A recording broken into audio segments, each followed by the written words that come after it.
Bridge Clinic in 2004, when we were awarded the ISO certification, was the first clinic in the English-speaking world to be given an ISO certificate. The Europeans were already doing it, so there were some clinics in Germany, clinics in Austria, but certainly we were well ahead of all the clinics in the UK.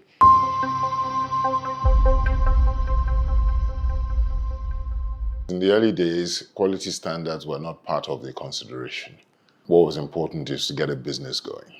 There were two slogans that I used to drive myself in those days.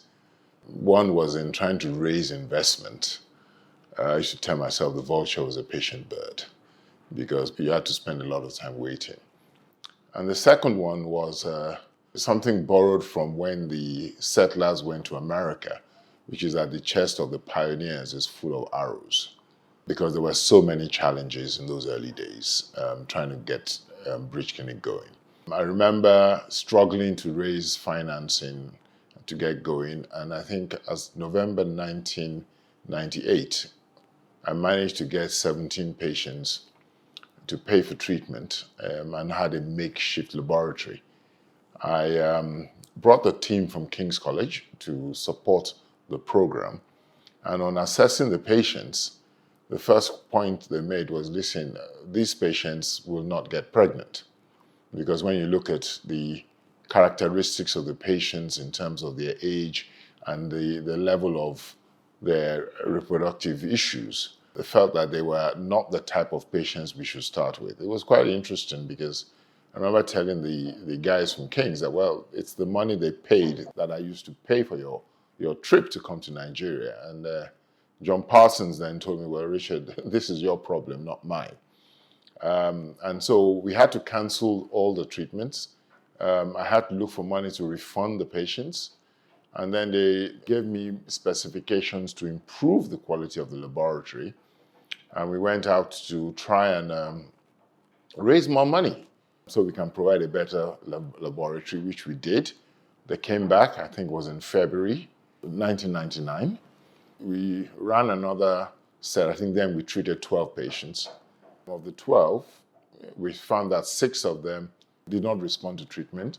The remaining 6 we treated, we did not achieve any pregnancies because we discovered we needed ICSI equipment because the male contribution to infertility in Nigeria is quite significant.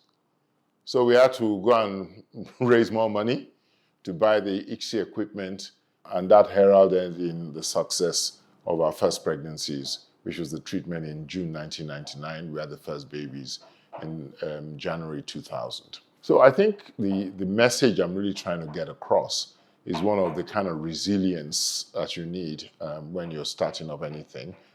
When you're starting up something that was then very sophisticated in Nigeria, there were so many hurdles and obstacles we had to overcome to put IVF on the table and provide a sustainable service in Nigeria. So quality came later, because once we got the business going, we started getting pregnancies. It became quite clear that we needed a system of codification. And I think as far back as the year 2002, I went for IVF conference where a gentleman gave a lecture on quality management in IVF services.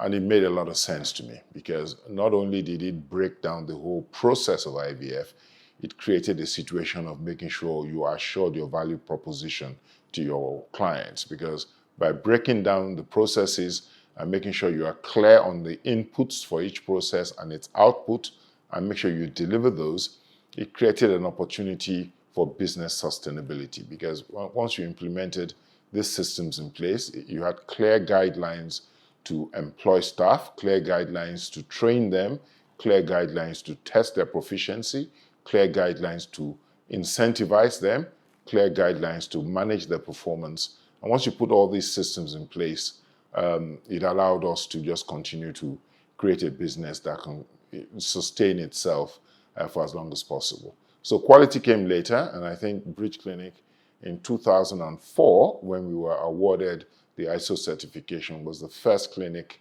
in the English-speaking world to be given an ISO certificate. The Europeans were already doing it, so there were some clinics in Germany, clinics in Austria, but certainly we were well ahead of all the clinics in the UK in implementing a quality management system and have it externally verified as part of our offering to our patients.